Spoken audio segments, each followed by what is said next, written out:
Vous savez, je ne me limite pas du tout à l'astrologie, je m'intéresse à la religion, à la théologie et à la linguistique notamment.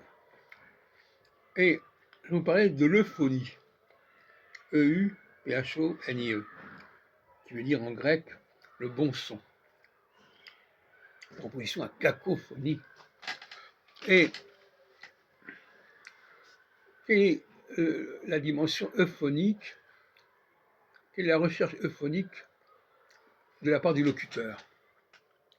Est-ce qu'il a une idée de ce qui est le bon son ou pas le bon son quand il parle?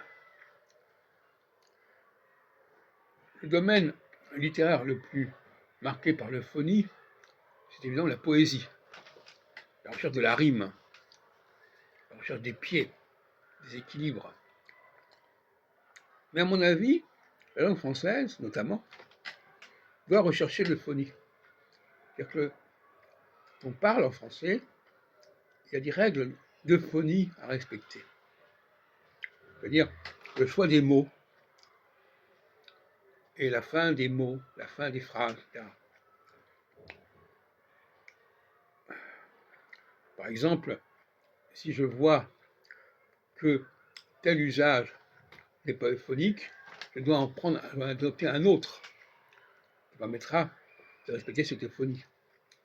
Alors la règle euphonique que je pose avant tout, c'est celle de mettre les forces consonantiques en début et les forces vocaliques à la fin.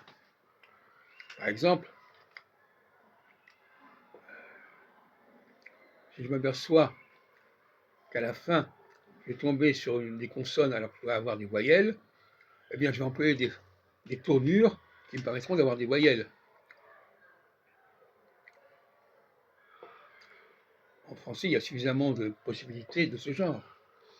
C'est-à-dire de changer de mode, changer de temps, changer de tournure, qui font qu'on peut toujours arriver à une certaine euphonie telle qu'on l'envisage. Je dirais que la langue française